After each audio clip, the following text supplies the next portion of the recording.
The CBS Radio Mystery Theater presents...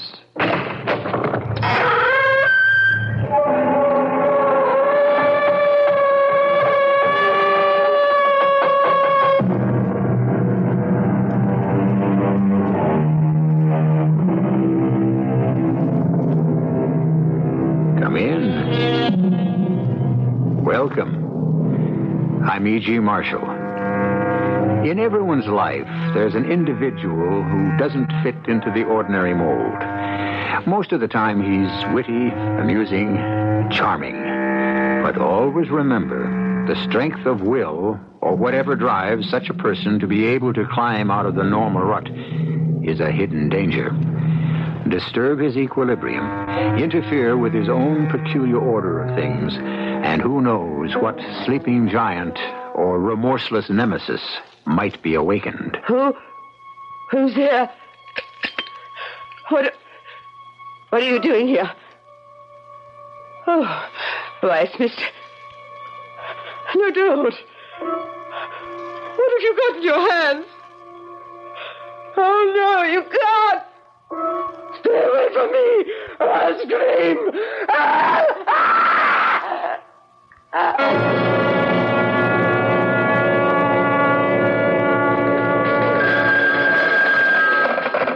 Eighth Precinct, Detective Evans. Yeah? Yeah, where? You got a big one, Evans? Yes, Sergeant. Suspected homicide, Greenville Hills. And this is Gerald Willoughby. Garroted. You mean strangled? Yeah, like what I just said, sir. Suspected? No, sir. She's dead, all right. Somebody made sure of that.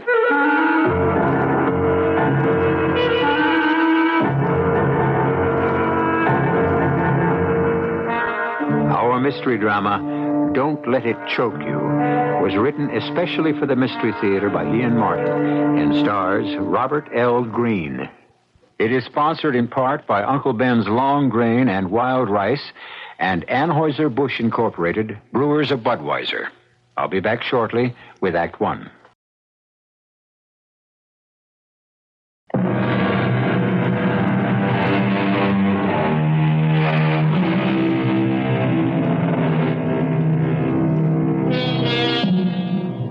Carlton Isham Nelson Godfrey Fisk is the one and only issue of the marriage of Beecham Fisk of the Boston banking family and Amelia Standing of the Grosse Pointe, Michigan standings. For reasons not important to this narrative, they made their residence in a Baroque limestone just off Fifth Avenue in New York City. Carlton was brought up strictly to conform to his double birthright. Born late in his parents' union, he suddenly found himself at 20 when his parents died in a flu epidemic, master of their magnificent residence, but unfortunately without liquid assets. Somehow he has managed to maintain his lifestyle for the last 15 years. Just how is the thrust of our tale. Why, Bascom, still up and about? Oh, yes, Mr. Fisk. Startled me when your cab pulled up in front of the house. What were you doing here in the shop? Oh, just dusting a bit, sir. I often do when you're out for the evening. You know I don't like anyone disturbing my treasures. I think you can trust me, sir. Of course I can, Bascom. You of all people. May I take your coat, sir? What? Oh, yes, of course. Thank you. There's nothing wrong with Miss Elliot, I trust? No, not in the sense you mean. On the other hand, there is a great deal that's not quite right. I finally had to face it once again this evening. So I'm home. Early for me. Yes. Oh, your bed is turned down, sir, and... I don't feel like retiring yet. This is rather a special evening for me. Sir? I finally come to an irrevocable decision. The lure is not worth the chase. The cornering of the hunted brings no exultation. It's all illusion. There is no woman alive to share my life. I have decided that I am now a confirmed bachelor, and to hell with matrimony and the perpetuation of the line. I'm going to stay here in the shop and sit among my antiques. They offer beauty and permanence, and they ask nothing in return. Yes, sir. Would you like me to bring you a drink, sir? Of hemlock or the waters of Lethe? But I take it Miss Elliot will not be here for dinner tomorrow? No, she won't. I'm sorry to say, Lucille suddenly revealed herself. In spite of her own riches and already unconscionable collection of jewelry, she's acquisitive, greedy, and totally unprincipled. Ah, the witching hour, as sung to us by the rosewood clock. No drink, thanks, Bascom. You can turn in. I want to be alone. Yes, Mr. Fisk. Good night, sir. Rest well. I will, for the next 2 hours. And don't let anything disturb me. Yes, sir. The rosewood clock, the key to my existence. I crossed quickly to a magnificent 17th century armoire that I have priced so high, I hope no one will ever buy it. From a secret recess, I drew out the precious dark green bottle and held it to the light. My heart failed when I saw how little of the liqueur was left. I poured a precious drop or two into a glass, drank, and went to sit in my Venetian armchair, facing the rosewood clock, waiting. The years rushed back once again to the very lowest point of my life, after the sudden death of my parents.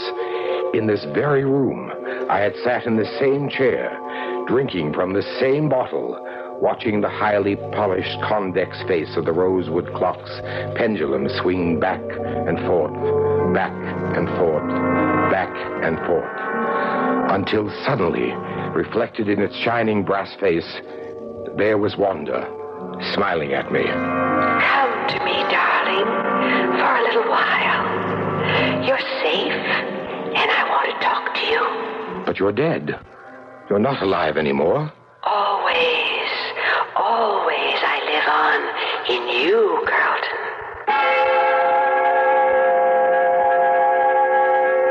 All those years ago, I did come back, and between selling some antiques from the house and investing the money in the market, guided by some incredibly fortunate guesses, I wiped out my debts and became well-to-do again.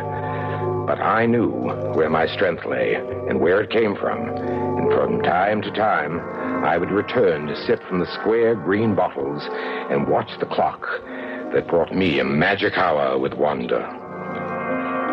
What is this place, Wanda? Don't you remember? That first summer we met and my father had the farm? Of course. A bright blue sky, not a cloud. And we wandered hand in hand down to the mill stream. There were daisies. A whole field of daisies. And you told me you loved me. And we kissed. And afterwards, you lay with your head in my lap. And we said it would last for eternity. Only it didn't. The bottle is almost empty. Our visits grow shorter and shorter. What can I do? Believe. Believe? Me? Cynic of the cynics? With all romance buried? Bachelor of bachelors? No, Wanda. It's too late. It's never too late. Spare me the cliches. Or even you. Or even I might turn out to be less than perfect. I never claimed to be. You are the perfectionist. Are we quarreling? Never. Just speaking as openly as we may. Oh, my darling, you're getting to be a hard-shelled old crustacean. Environmental protection. My reputation is enviable. I'm a cynic with a waspish sense of wit and an infallible instinct how to penetrate the armor of others. It's been quite a life lately. I've had to learn to kill not only the enemy, but those who try to take advantage of the love I seem to be able to bring no one. Wanda, why did you leave me? It wasn't my choice, and I haven't. Yet. What do you mean, yet? Well, I won't be forever. You know that, Carlton. You will find someone else. Perhaps there will be a lot of me in her, even if you don't recognize it. Have faith, my darling. Perhaps she's closer and nearer than you think. You are due for a surprise beyond anything you could imagine. It's time to forget me. And time to stop killing everyone you love.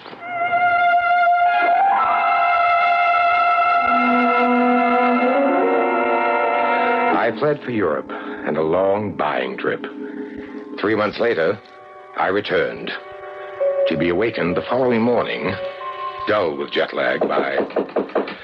Come. telegram for you, sir. Let me see it. It was phoned in, sir. I took it thinking it might not be important enough to wake you. And since you have, I may assume that it was. Yes, sir. Your cousin Ralph has died rather suddenly. Cirrhosis of the liver, no doubt. Oh, the cause was not mentioned, but he has left you something. Ralph? He owed everyone, including the local minister. I've always suspected the only reason he was an inveterate churchgoer was to pilfer from the offertory. Left me what? Something you apparently agreed to sometime in the past. Let me see that. Good Lord. So he did. Flat out of cash. On my way, signed Jerry. Yes. You're apparently a guardian. Of some junior citizen named Jerry. And I thought I was a free man. My mother's side. Some sort of a cousin. And now his child is my responsibility? Legally or morally, sir? Morally is enough. But what am I going to do with this young man when he gets here? Well, there are plenty of guest rooms. I suppose so. Make up whatever seems reasonable, and let's pray he's not pimply-faced or acneed.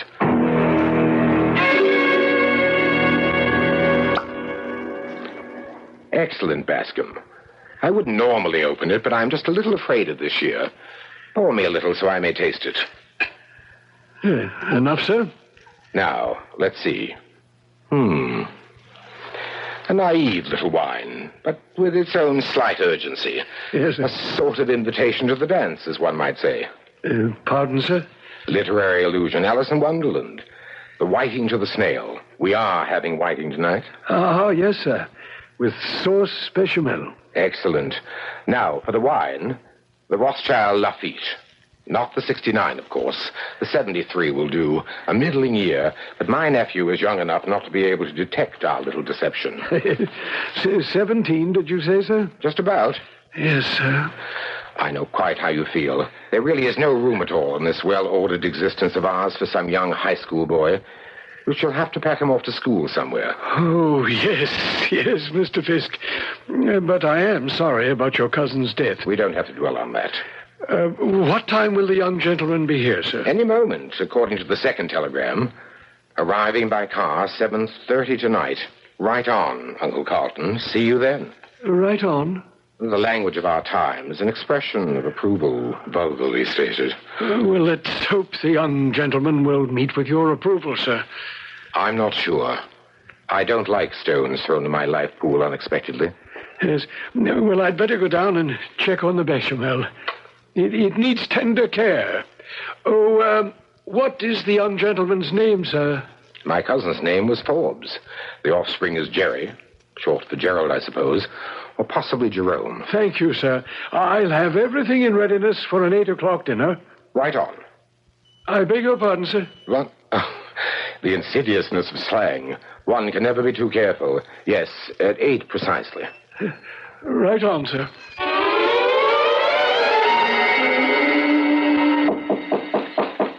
Come. Mr. Fisk, your relation has arrived. Well, see his bags to his room and show him in, Bascom. Yes, sir. Begging your pardon, sir, there is another person in accompaniment. Dear me. Male or female? Well, it's so hard to tell these days, sir. Male, I believe, but that's only a speculation. I see. Long hair, but facially non-hirsute? That's right, sir. Neither is bearded. Blue jeans, I suppose. Yes, sir. Not leather jackets with the studs and decals, I hope. Exactly, sir. Yours has a beaded headband and a feather. And tinted glasses? I'm afraid so, sir.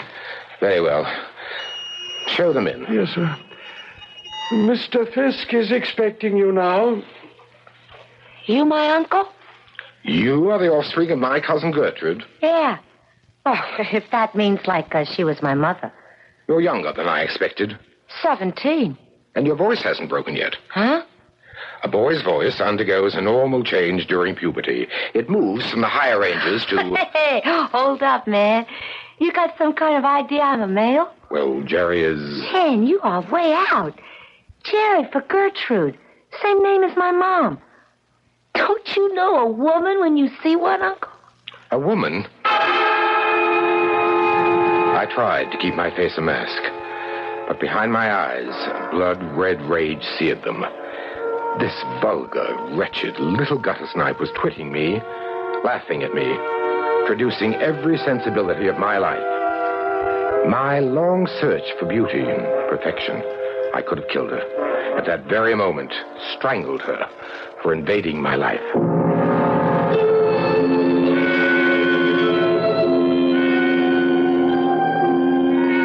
The killer lies buried in all of us, and buried less deep than we imagined, until the right circumstances reveal him. Man's special curse, the only member of the animal kingdom who kills for passion, without reason or the excuse for survival. I'll return shortly with Act 2.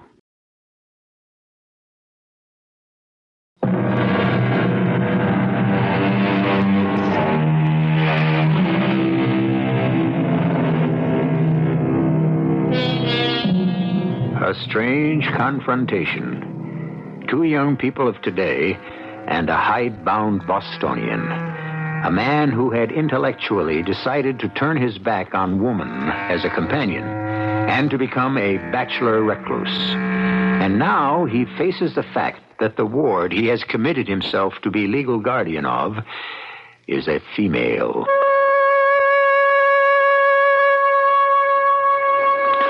It was, I suppose, only a second or so, but it seemed an eternity.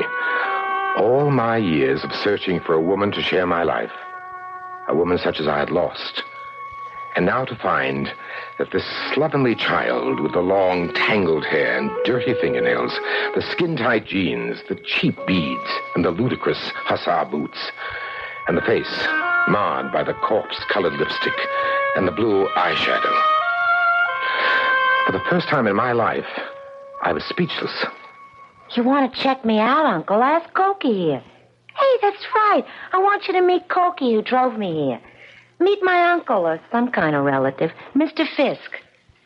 Cokie? Ah, yes, of course. Pleased to meet you. Mister? You got any notions about old Cokie here? Forget it. Say hello to the man. Hi, Fisk, man. Crazy joint you run here. Crazy. Crazy? Yeah, far out, man. Hey, hit me with some skin. Just shake hands. Cokie likes the house. I'm certainly flattered. Am I really going to stay with you, Uncle? What do I call you? My first name is Carlton. That's kind of stuffy. We got to find something better. Hey, if I'm staying, can we find a pad for Cokie here? See, he's out of gas, and then we have no bread, and anyway, he always went for the Big Apple. The Big Apple?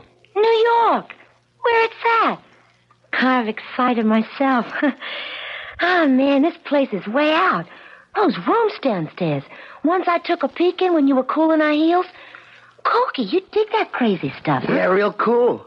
Looked like a cross between my Aunt Emma's barn and the old clubhouse down by the garbage dump. You got some kind of a gig going down there, Uncle Fizz?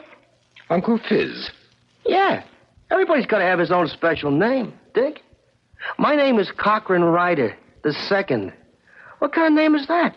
So, Cokie, Gertrude, Jerry, Fisk, Fizz. Hey, man, what is all that old jazz down there anyways? You sell junk? Junk? Oh, he doesn't mean horse, grass, bannies like that. He means old things like the Goodwill or the Salvation Army. I sell antiques, yes, to a very private and select clientele. You don't say. I think being around here is going to be kicks. How about you, Cokie? I ain't exactly got the glad hand yet, baby. Come. Dinner is served, Mr. Fisk, whenever you're ready. I think the sooner the better, Bascom. Oh, and you'd better set an extra place. Yes, sir. Mr. Ryder will be joining us. Oh, gee. That was swell of you, Uncle Fizz. After all, he did chauffeur you all the way down from upstate. Oh, look, no sense in getting an uproar about me. I could easily grab a couple of beers and a big smack down to the corner. I wouldn't think of it. You must be my guest. Well, okay. If the old woman wants it, you twisted my arm. Let's go load up. The dinner was an absolute disaster. When the white wine was served, Oh, wow. That tastes like vinegar. You got any sangria or cola? I could go for a beer myself. With a sauce bechamel? You mean this gooey stuff? Oh, it didn't turn out so good, huh? Hey, why don't we send out for a pizza? I won't ravage you with the rest of it. Suffice to say, as soon as the horror was over, I fled for bed and left Bascom to find somewhere for Cokie, the very name catches in my throat, to bed down. By the following morning, I felt almost myself as the bell to my antique establishment announced one of my favorite and most lucrative customers, Mrs. Willoughby from Westchester. Exquisite. Absolutely exquisite. A veritable gem. An escritoire par excellence. Of course, I can't see it very well. My eyes are not what they were. Allow me to see it for you. The wood is sycamore, with gilt bronze mounts. The top of the writing table itself is marble, inlaid with plaques of Sèvres porcelain. Undoubtedly Louis XIV. Louis the 14th? The sun god himself. How much? For a treasure like this? I want it. They're like my children. I hate to part with them. If I told you what this has actually been appraised by my peers, but then you are an old and valued customer. I must make what accommodation I can. Shall we say $10,000? That's a lot of money. But then it is one of a kind. Excuse me. Yes, Bascom. The mail, sir, had just arrived. Put it over there, please. Yes, certainly, sir. I'll take the desk. As soon as possible. Any accommodation you desire. Well, I will be in Saratoga for a few days. You make the time. Say next Thursday. It will be cash as usual. You know my quirks. I don't trust banks. $10,000. Oh, are these your new delivery boys? Why? I'm Uncle Fizz's newest antique. I'm his ward, Jerry. This here's my old man, Cokie. Pleased to make your acquaintance. Well, I can't say the same. Mr. Fisk, I've never questioned your taste before. But really, riff-raff like this, it's enough to shake my judgment in you, and others of your customers, too. Good morning. Did I say something wrong? Bascom. Yes, sir. Go after Mrs. Willoughby and make sure she gets in her car all right. Yes, sir. Did you say something wrong? Did you say... It isn't just what you say, my dear. It's what you are. You are wrong. That's the problem. You simply do not fit. You've got to go. I know, man. Let's not get to throwing our weight around. Hey, lay out, Corky. Who asked you in? I'll handle this myself. Okay. That's the way you want it? You got it. Now, Uncle Fizz, let's you and me get it on the table. There's a court order you gotta take care of me till I'm of age. I'm buying that for the next year because I go for some of what's here. You mean you're waking up to the fact that it's time for the leopard to change her spots? Oh, not me. Maybe you. I ain't changing my lifestyle till I'm good and ready, if ever. But you sure could use a few changes in yours. So I'm sticking, just as long as I can. I stared in dismay at this defiant child. My only thought was to rid myself of her, at least for the moment. I sent her away. I had to be alone. I closed my door after hanging out my sign, tastefully rendered in intaglio on a plaque of cherry wood. The legend read, Mr. Fisk regrets that pressing affairs require his absence for the next 2 hours. Then I sat down, the dark green bottle in hand, waiting for the rosewood clock to strike the hour.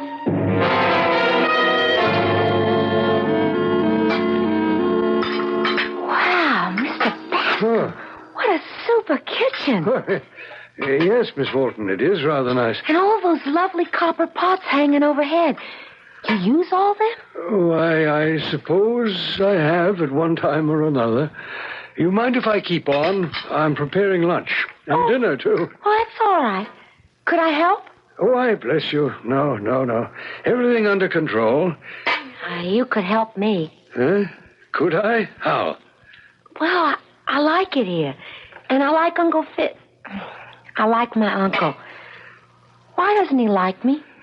Excuse me, miss. I've got to chop these onions. It's just that, well, you see, he's sort of off women, as you might say. I don't dig you.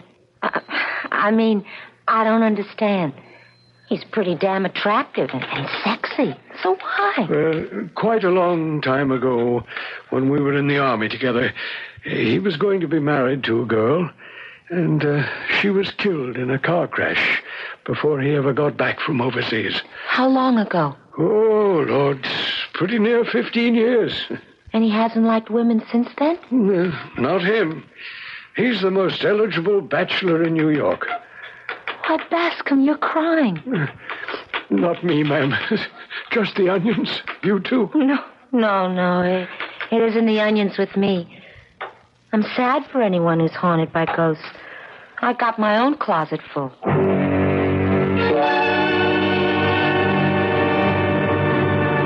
Cokie, I thought you cut out. I meant to. Then I got to thinking. I was just about to ring the doorbell when you came out. Oh, I just wanted some air. Want to ride? Walk? No. Just sit here for a moment on the stoop. Oh, I'll sit with you. Hey, look, Jerry, I got to thinking. You buy all that jazz? The old lady with the 10 grand in cash for a piece of crud you can pick up at the Goodwill for $25. What's your drift? Well, I don't know myself. Blackmail? Horse? A bagman for the numbers. Who? Your Uncle Fish. Don't call him that. Okay, he's off. I'm just trying to figure maybe we could have a good thing going here. We? I need you to cut in whatever's cooking. Yeah, I need you to cut out. What do you got? The hots for a guy old enough to be your father? That's all you'd figure. It's not that way. Anyways, he isn't all that old. Why don't you just bug off? I don't figure what you're hanging around for. What can you get out of it but a short-term in Dullsville? Well, maybe that's what I need. Maybe that's what I really want. Okay, baby, it's your life. But there's something screwy about this whole scene. Maybe you'll get more than you bargained for.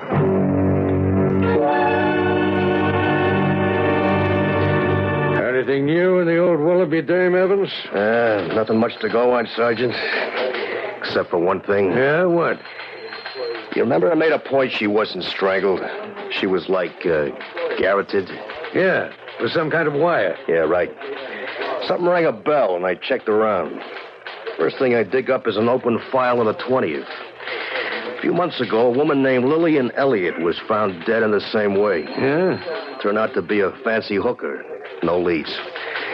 Just on a hunch, I had Central Files punch up the computer. Then I turned up 2 more in the last 10 years, taken out the same way. Yeah? Anything else to tie them together? Nope. First was an Ellen Parkins, American. But it happened in Paris. She was a 30-year-old artist. The second was 4 years later, in the village, 6th precinct. Woman around 25 in the antique jewelry business. How old was the hooker? 34, maybe 35.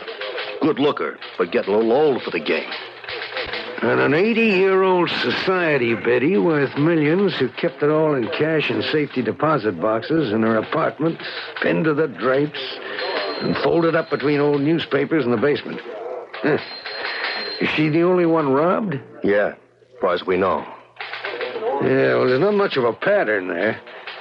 Where do we go from here? I keep digging.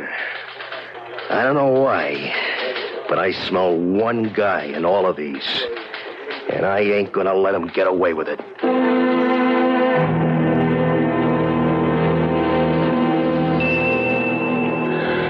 It was a long wait. The pendulum swings in its gentle arc. I can feel her presence coming closer, closer. Feel myself floating back into that special world of peace and beauty. Her back is turned to me as I call, and she turns. But it is no longer Wanda's face I see. It's the face of the slovenly, mocking little witch I have taken into my house. Bad enough she invades my waking life. I will not let her spoil what few dreams I have left. Old instincts explode, and I reach towards her, ready to strangle her for daring daring to try to take Wanda's place.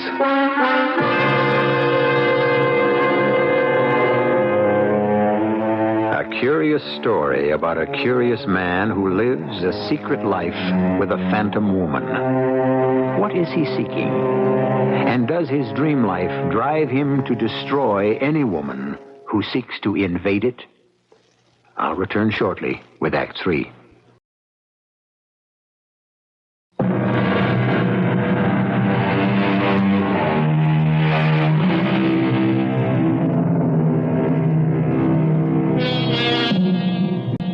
Controlled hypnosis is a parascience and a valuable tool in psychiatric medicine. But self-hypnosis is something else again. For the limiting factor of hypnosis ordinarily is that the subject will not do anything ordered by the control which is against his own desires. But where there is no control, except the subject himself, perhaps we're about to find the answer. No! What are you doing? I won't let you take Wanda away from me.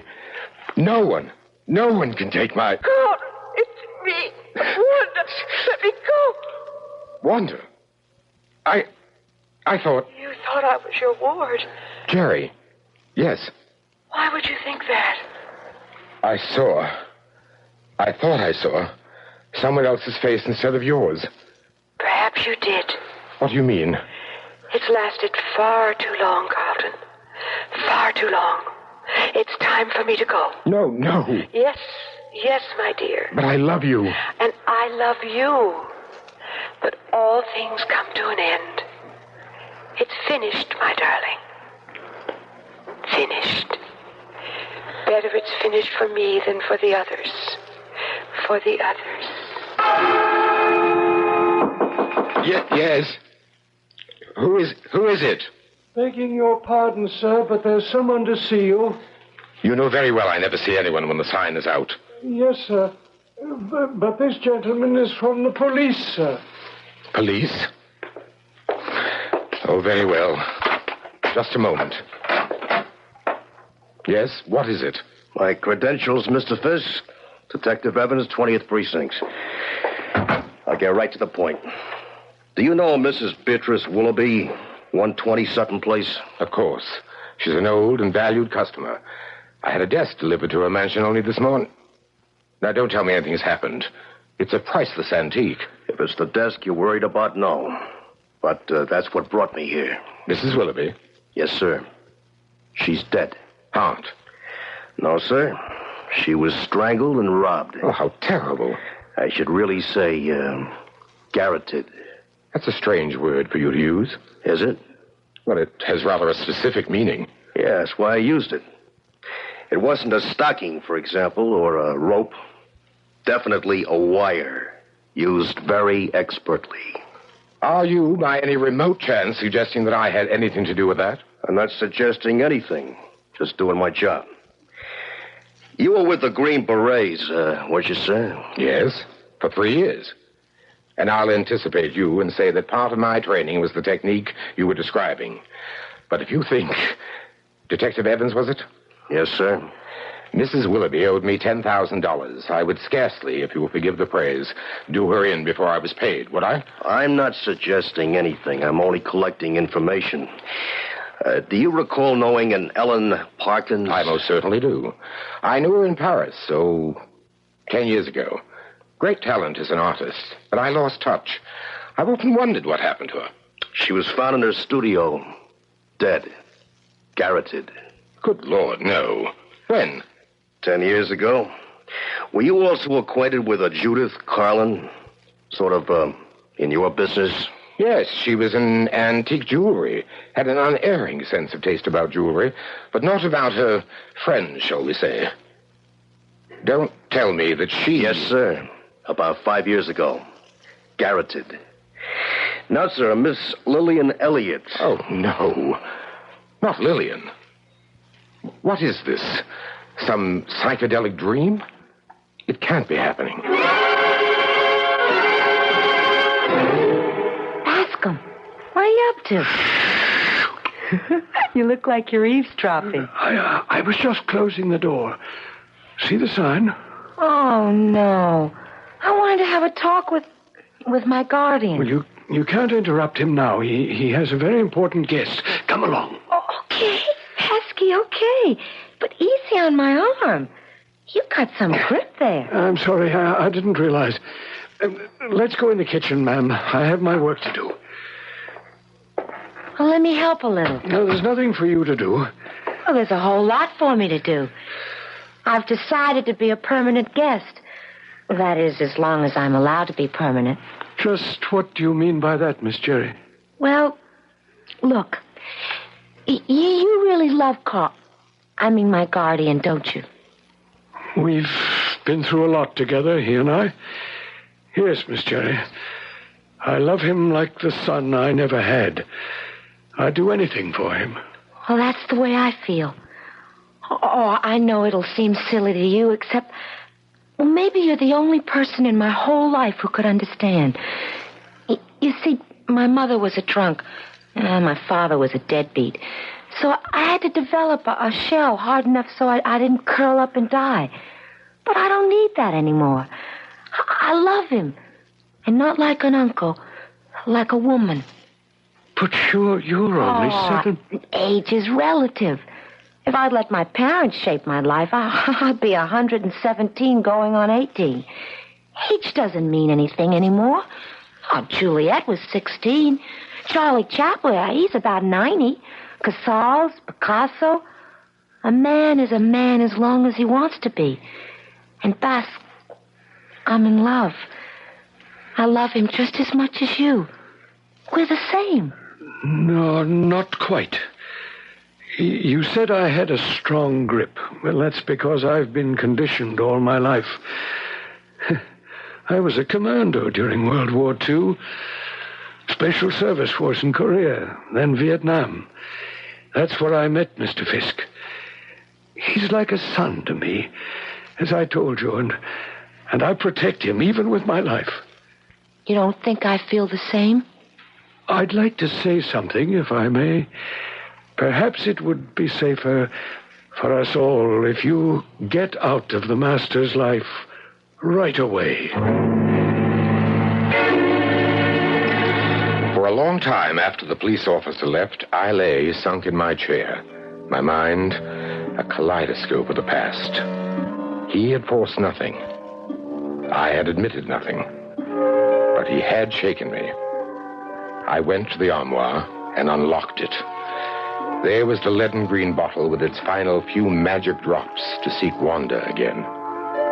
Then I opened another compartment.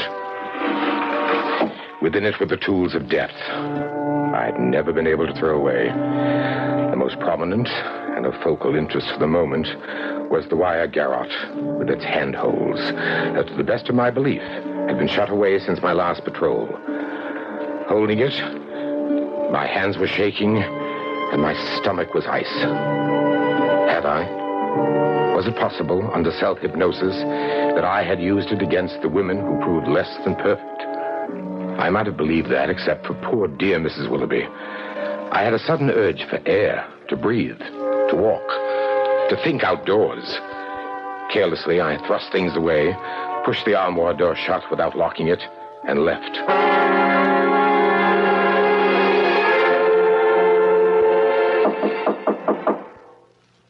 Uncle Carlton? Carlton? Are you in there? Oh, shut up. I told you to leave, Miss Jerry. What are you doing in that dress? Oh, well, I haven't really got anything of my own. I mean, like this. I found it upstairs.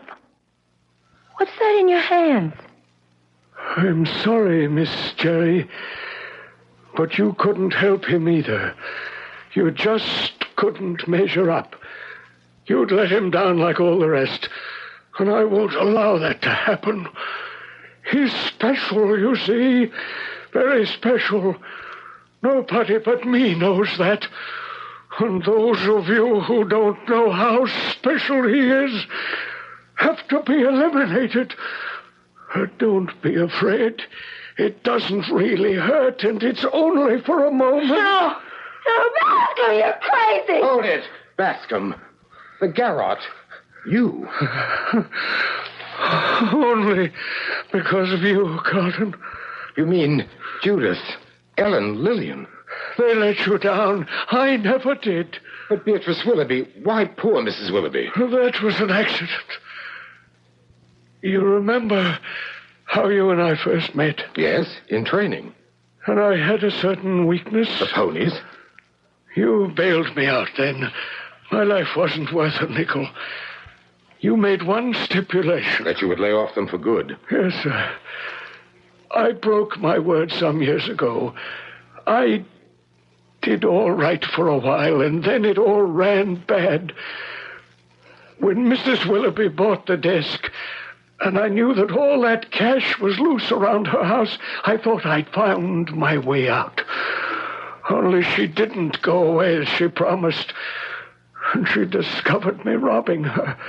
The rest was reflex action. Oh, Bascom. For me, nothing. I'm old enough, it doesn't matter. And I deserve it. I think you'd better call the police so I can set the record straight.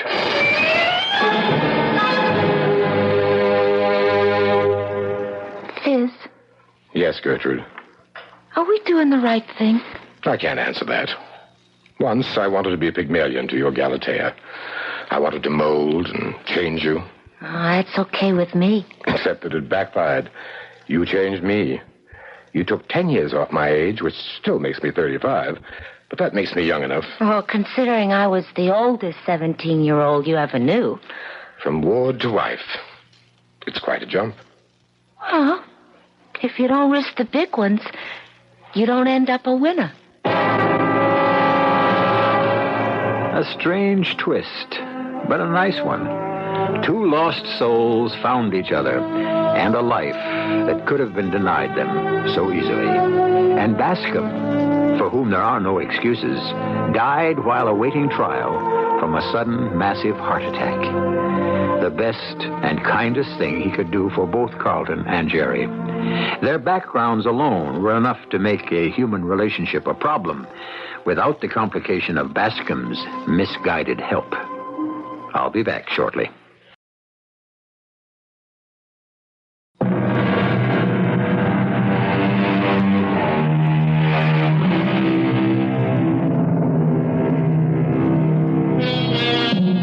Just a glance at the long view for people who agonize over age gaps or any other fancied objection to a long-term relationship or a marriage.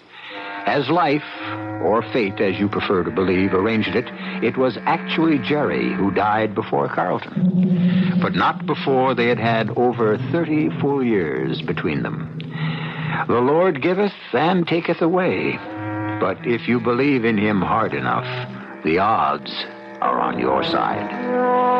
Our cast included Robert L. Greene, Jennifer Harmon, Court Benson, Ann Petoniak, and Larry Robinson. The entire production was under the direction of Hyman Brown. And now, a preview of our next tale. Did you hear something? Not a damn thing. Don't talk anymore. Just let me get a look through the door and... Good Lord. I can't understand why you're so glum this evening. You seemed happy enough this afternoon. It's Claudia. Can't you see her? She's come back. It's Claudia. Dear God. It's Claudia, all right. Be quiet, they'll hear you. I don't think so, Martha. I don't think they can hear us. It's not as if I'd dragged you out here or something. You might as well have. You knew I didn't want to come. It can't be. Can that man looks like you? Yes. But it can't be. Radio Mystery Theater was sponsored in part by Sign-Off, the sinus medicines. This is E.G. Marshall inviting you to return to our Mystery Theater for another adventure in the macabre. Until next time, pleasant dreams.